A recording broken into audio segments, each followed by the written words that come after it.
Hi, I'm Peter Boyles, and again, the episodes of The Shoot continue. This is episode 7, and we've had some beauties. A lot of people talking about the show.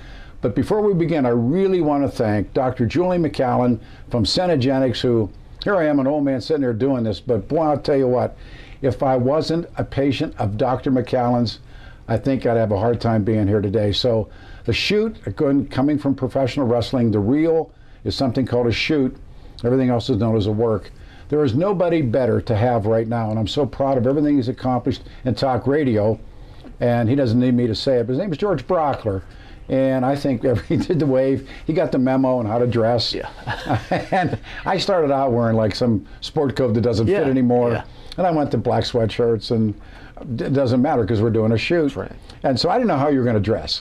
I thought about a suit, and then I'm like, that's not us. That's not us. No, it isn't. And I thought, do I wear a T-shirt, a collared shirt? Then I'm like, I'm just going to show up comfortable like Pete does. Yeah, I mean, when you get up at 3 o'clock in the morning, well, who's going to know? Right.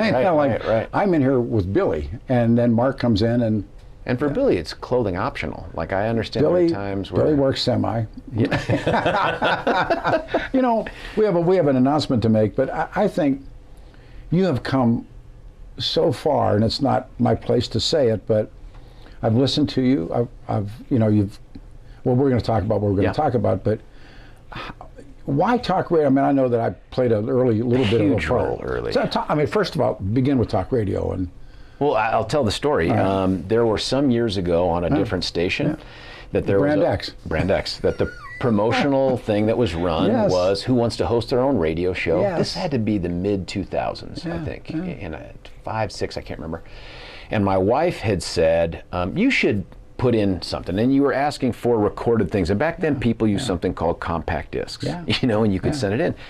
And I'm like, no, I mean, everyone and their mom's going to do this. She's like, go, you should do something. So for a birthday present or Father's Day, she got me a little bit of studio time. I went and I just made some stuff up, put it on a CD, sent it in. That station reaches out and says, hey, you're going to be one of our 10 finalists. It was KHOW, was the radio station. Yeah, KHOW. You're going to be one of our 10 finalists. I'm like, oh my gosh.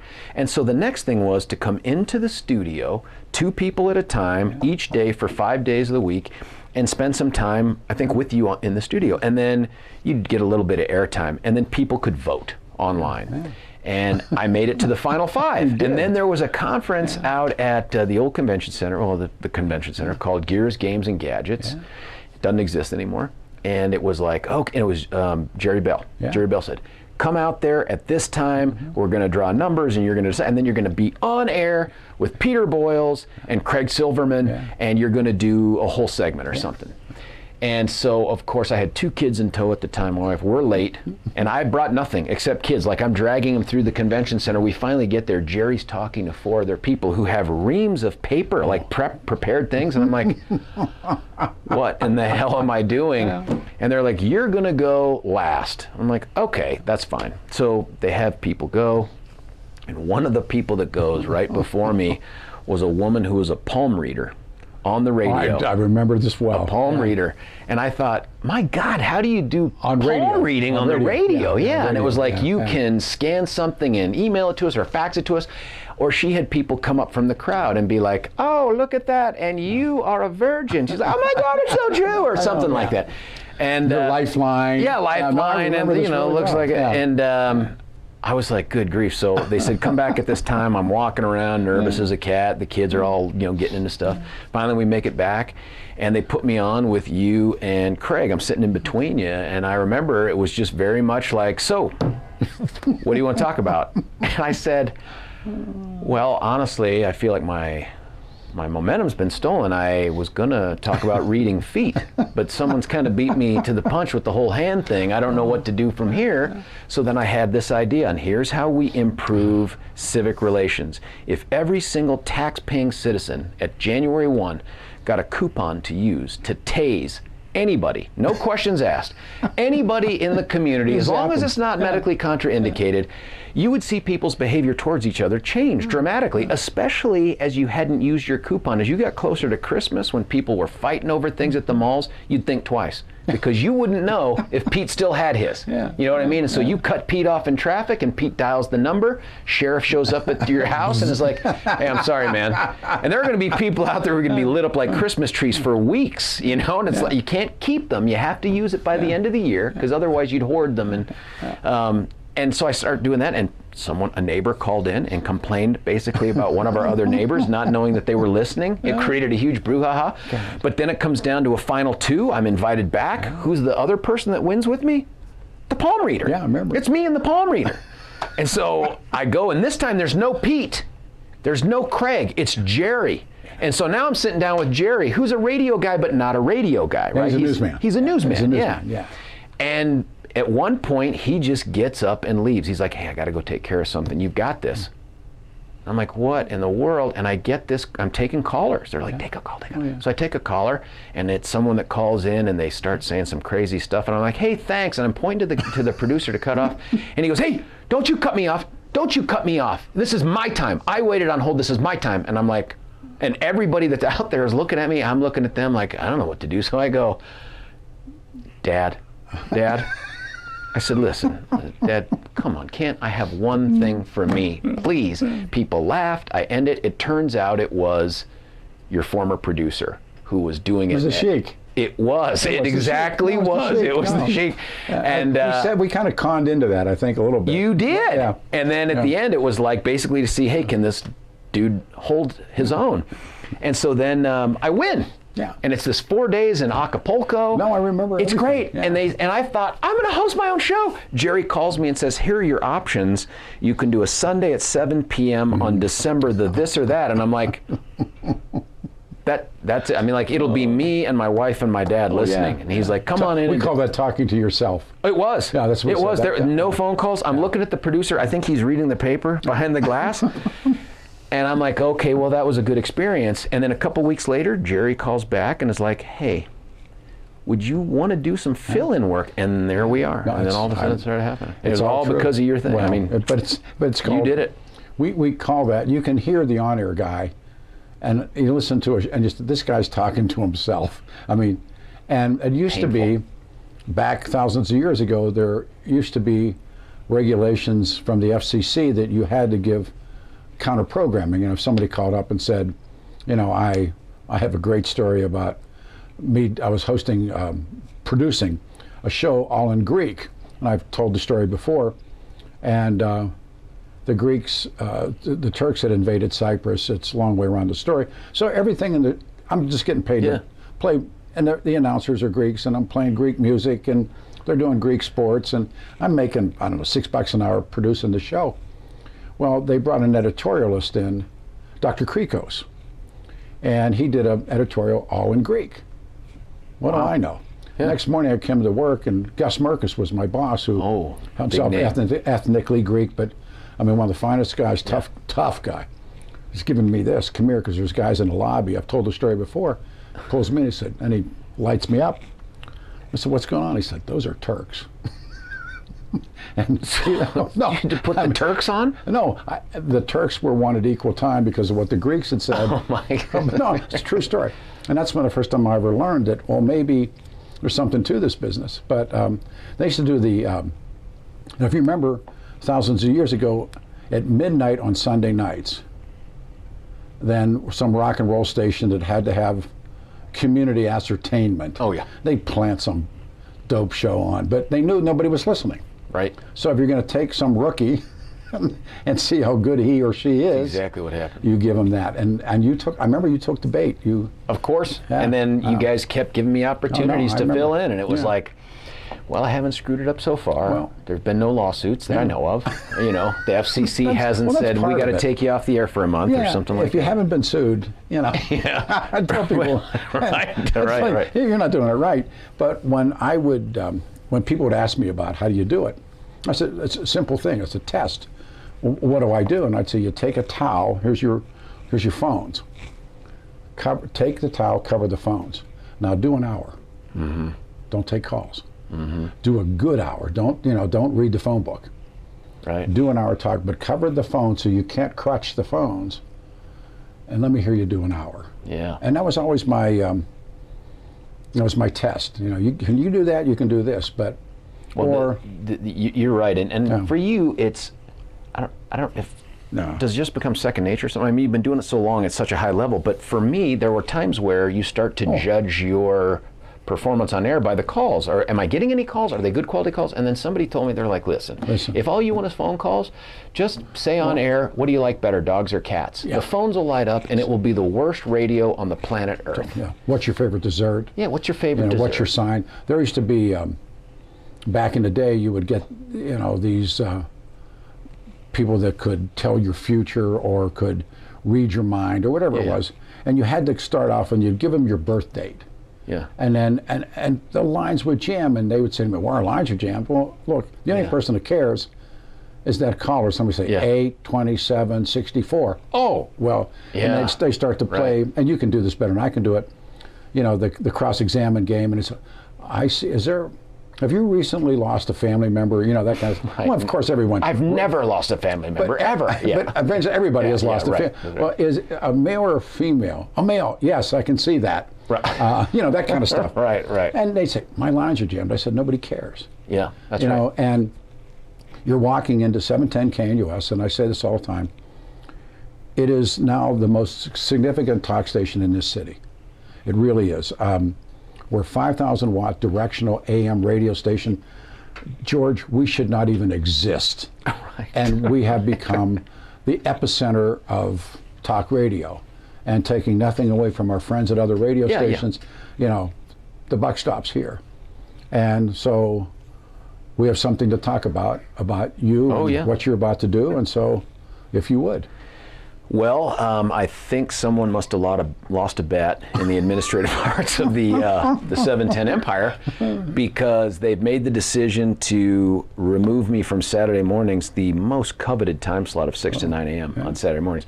And they're going to let me try to follow you from 9 to 10, Monday through Friday. That is... a lot of people would say that's a sucker's bet, because it's like, oh my gosh, how do you follow Peyton Manning into the huddle?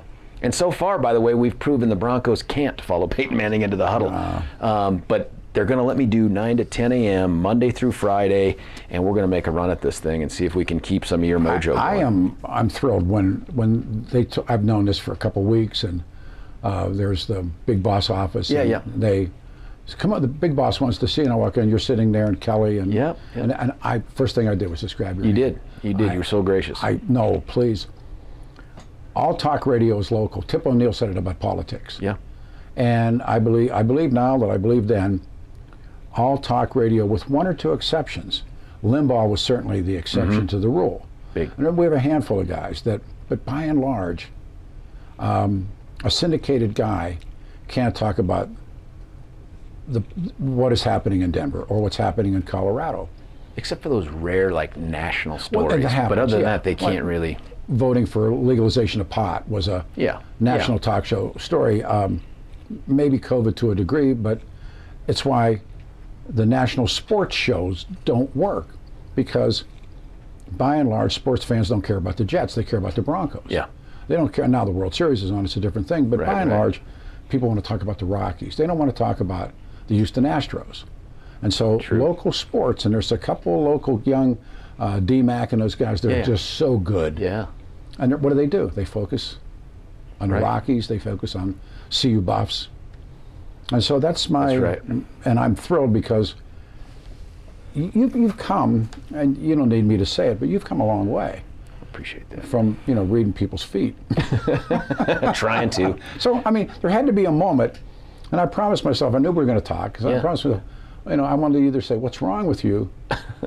Or, why did you decide to say, okay, I'll take the gig? Because people talk about you have a political future, you've been this... Or I did. Really? Well, okay, all right, there you go. Yeah. Or you did. What? Yeah, listen, I still feel like I have some public service tread on this tire. Probably not for this election cycle, which is disappointing because I think it's going to be a good one for the Republican Party. But sometimes life circumstances being what they are, you got to make decisions for other reasons than your own personal ambition, and that's tough. The radio thing for me, and once you start doing it and become more serious about it, you listen to it differently. Like when I listen to you, I am hearing different things, and whether it's how you lead into this or guide away from that or what you do with the live, I mean, you start listening for things like, okay, he's holding a caller over for this, but he's not for that, and he's doing this. And you begin to start thinking in those terms. And the other thing you have to come to grips with is you cannot be a different personality on the radio. Maybe there are folks out there that do it and do it well, I don't know. But you really have to come on board and just talk about the things that you think are right. And so when you start trying to mesh that with the politics piece, as you've felt, and I've felt over the past few months, there's a tension there, right? Cool. You can either say things that appeal to the base, or you can say the things that you believe, and sometimes they're not the same thing. And that's sort of the tension. The truth is a terrible swift sword. And now after these almost 11 months, the truth is emerging to be precisely that, the truth. The other thing was a work. This is a shoot. And but it's back to, I'm thrilled you did this. I mean, you're raw talent. You know, I always said that I did an interview once thousands of years ago with Bear Bryant. Wow. And no, because it was a phone, or it was Bear Bryant had a great line, and I've used it. You can't coach speed.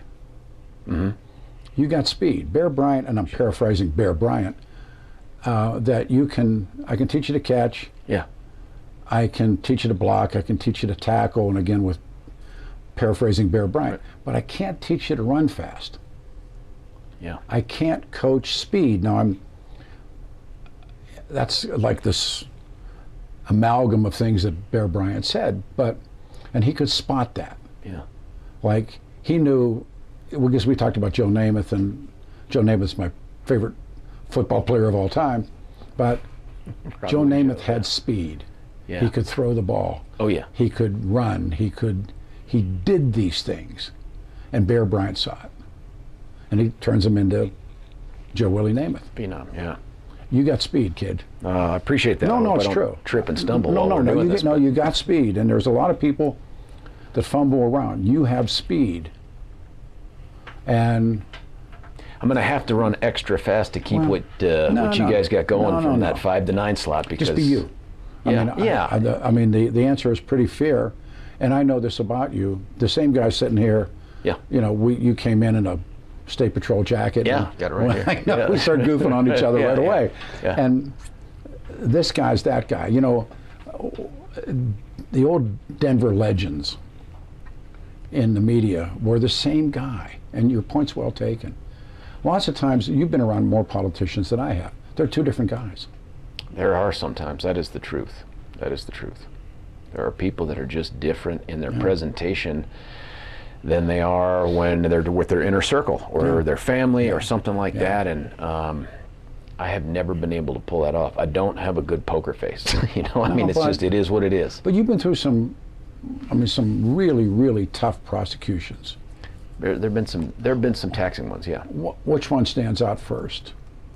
Oh, Aurora Theater, just because of the magnitude of it and maybe the attention that was paid to it and the scrutiny and the fact that it didn't resolve quickly. It's just tough. How long did that drag out? Well, what's interesting is from the moment it happened until we started jury selection was exactly 30 months, which some folks would say, man, that's an eternity. It's like, hang on, look at any of these other cases that have yet to go to trial, like Parkland. They're way past. 30 months was a rocket docket. And then once we were in trial, we went from January the 20th until August the 7th. I mean, try to picture that. That's like 115 trial days, not calendar days, courtroom trial days. Never been through anything like that. I hope no one ever has to go through anything like that.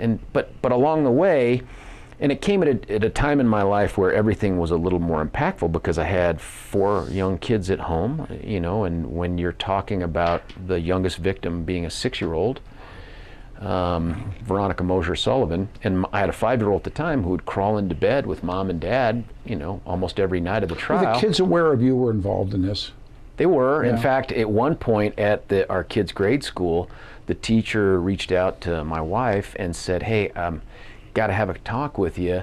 Your son is having conversations with people about what he's heard at home about the case. Now, of course, I wouldn't get into anything graphic with them and talk about it, but he knew that someone had gone into a movie theater and shot and killed people. And so he's just talking about what Dad's doing on the playground. And those kids went and told Mom and Dad, probably innocuously enough. And Mom and Dad are like, oh, what?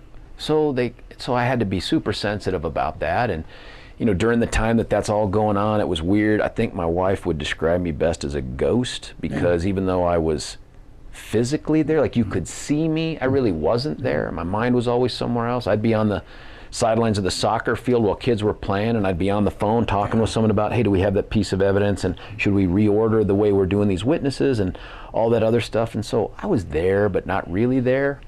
That one was one that left a mark. STEM, sitting down with John and Maria Castillo the day after was just, again, it's tough. I sat down on the edge of this coffee table in our victim witness unit, knee to knee, closer than you and I are with him. And you're looking into this abyss. And because you're a parent, you have some familiarity with what you think it might be like, oh my God, if I ever lost. But you can't know. You just can't bridge that gap. And here I am having a conversation I've had way too often for a 25-year career, where I'm telling them, this is what we're going to do next, and this is what to expect, and what questions can I answer for you. And John had said to me at the time, I wish I had not raised a boy to do something heroic, and I remember thinking, God damn, that's hard, because what a thing to say. Yeah, because I remember that. And there's you can't give a dad a response, the one that and that is every other person in that room, the other 25 people, their families are all thanking God you raised a boy to be a hero. And but you can't have that conversation. I remember sitting there looking at he and Maria thinking, I wouldn't trade places with you for Bezos money. I mean, there's not a thing in the world that would ever want me to be there. So, but those are just the two high-profile ones. Along the way, you have all these other cases that you rub up against and handle and deal, and they all take a little bit from you, but... There's always the thing, there's always something worse. Yeah. And Frank DeAngelis did this, and he's become such a close, dear friend, and I won't tell her who the family was, but one of the victims in Columbine, and someone said, I can't imagine anything worse. And someone said, there is something worse. And they said, what is it? You could be Dylan Klebold's mother. Yeah. Yeah. And that one's always stuck. You could be Dylan Klebold's mother, as opposed to that. Wow. What a moment. Yeah, because they're gone too. I remember. But you know that this kid did what he did.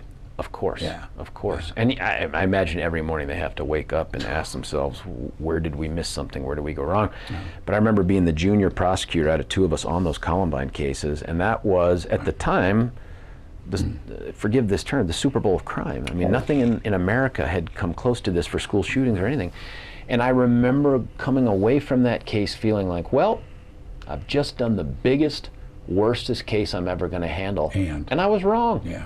I was wrong. I mean, how do you become part of something like that? I remember sitting at sentencing, and Dawn Anna, whose daughter Lauren Townsend was murdered, and every victim got up there to do their part, for the sentencing of Mark Madison filled her in. And she had a VCR tape back when there were VCRs. And she played it, and it was clips of her daughter's life set to the music of The Circle of Life of Elton John. And I remember that was and I'd heard all these horrible things, and they were all emotional. That was the one where I had to look away like, sure. Oh my God. Yeah. Oh my God. And that was all before I had kids. I did an interview with Johnny Cochran, and he came into the studio. And he tells a story because he was Michael Jackson's attorney. Oh, that's right. That's right. And he has this great story, and he's got his assistant with him, and they had gotten Michael Jackson off the hook. And he said the helicopters, news helicopters, and there's, all the newsmobiles and all the cameras and all the reporters. And he says to this assistant, he said, my boy, look around, because you're never going to see this again. Huh. He gets OJ. Oh, I mean, same. Isn't that a great story? Yeah. He told me the story. And he said the same thing. Look at this. You're never going to see anything like this again. And he gets OJ. And then he gets OJ. And so you walking out of Columbine, and then you have these insane things coming.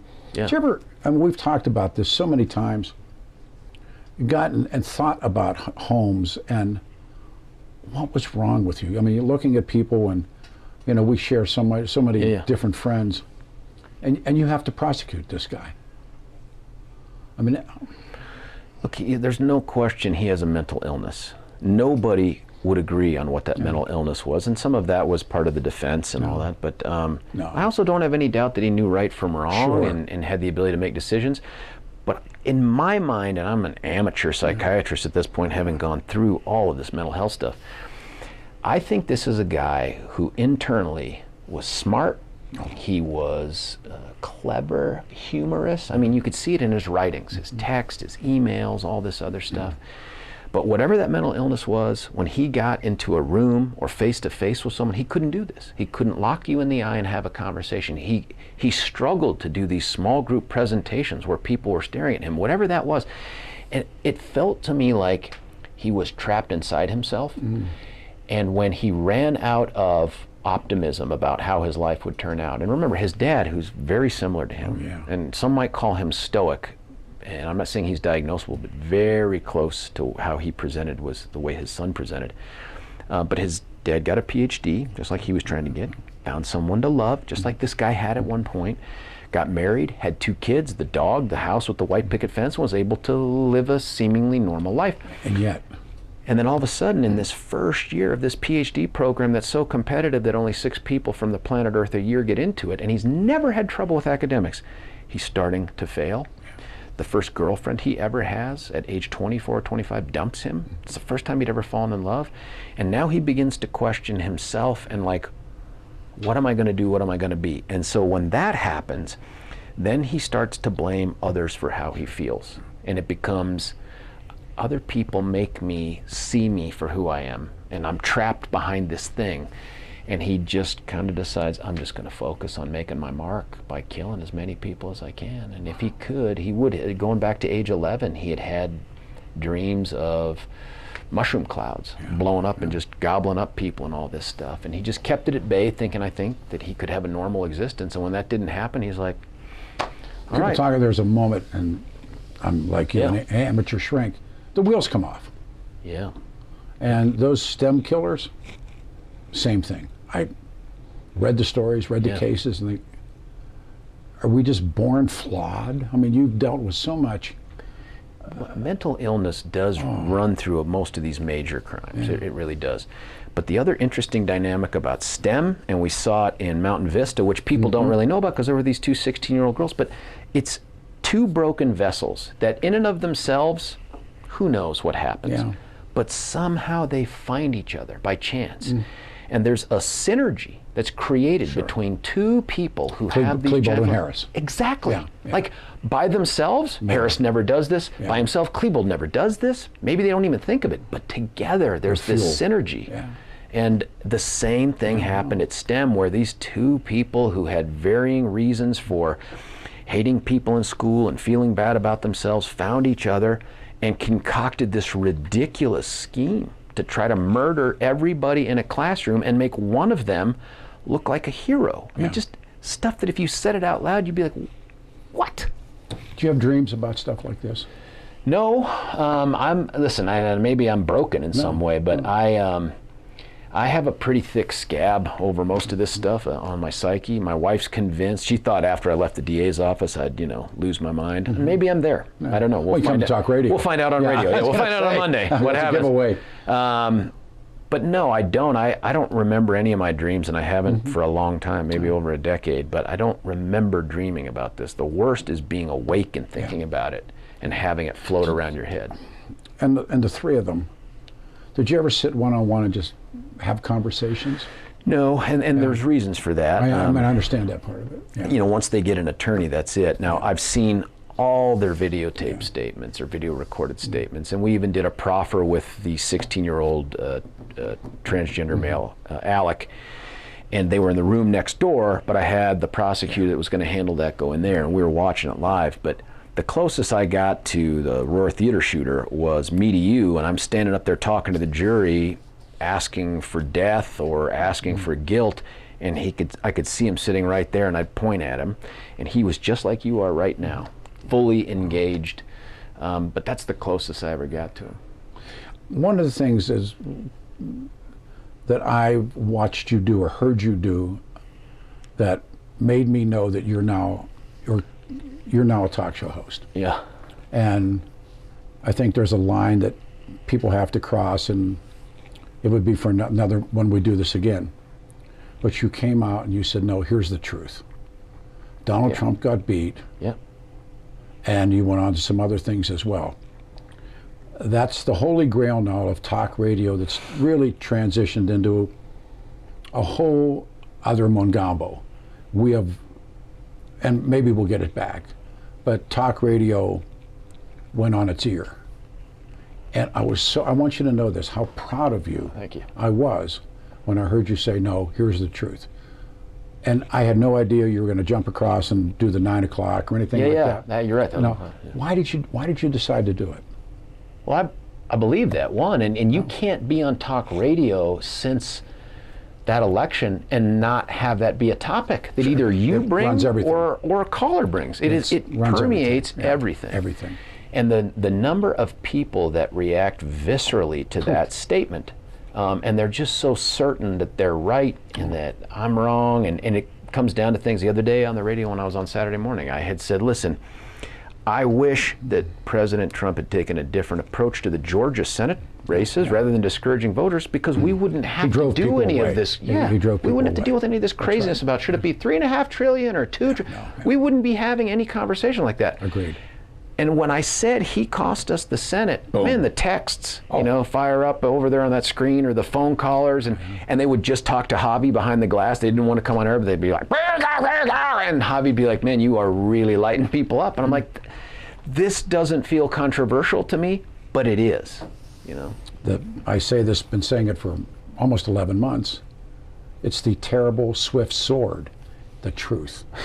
And it's been hackneyed to say the truth will set you free, except for talk radio. Yeah, but I'll say this too. It's not just people on the right, because if this election, let's say November, now and a year from now, if it swings the other way and we clean up, there's going to be a group on the left that say voter suppression, Hillary Clinton, face in all this Georgia, stuff. sure. So it's a gimmick. It's not just us, but there are people that are so invested in their way of thinking and their candidates that if they don't win, well, by God, it must have been a cheat that cost them. We was robbed. Yeah, we was robbed. But when I heard you, and I was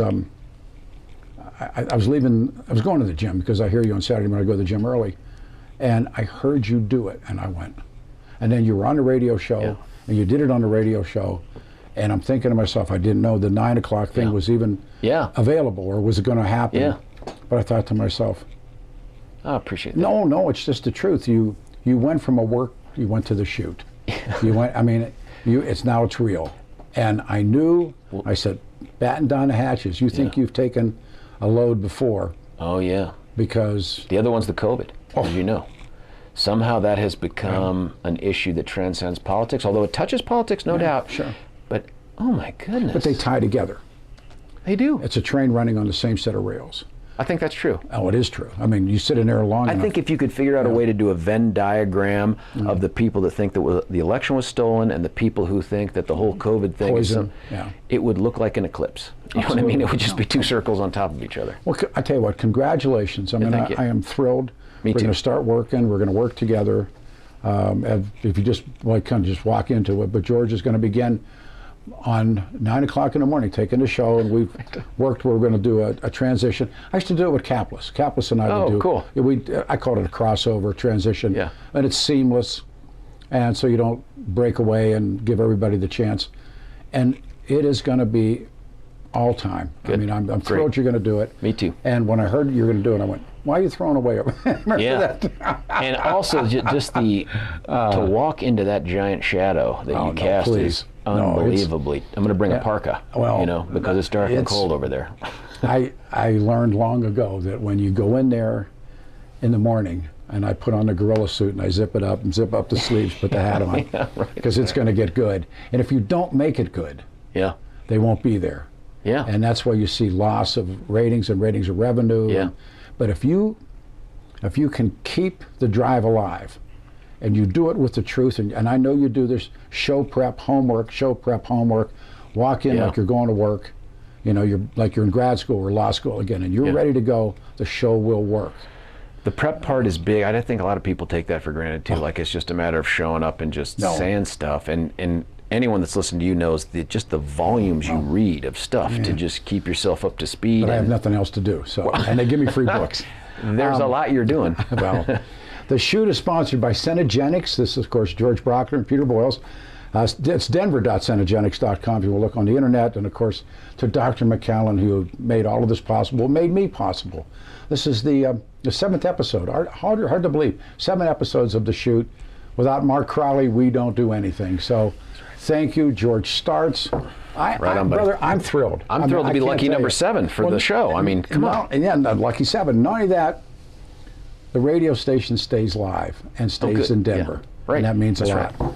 See you on Monday morning at 5 a.m. and Tuesday at 5 a.m. and Wednesday at 5 a.m. and Thursday at 5 a.m., Friday at 5 a.m. and George will see you at 9. I will. Thank you to Mark Crowley. Thank you.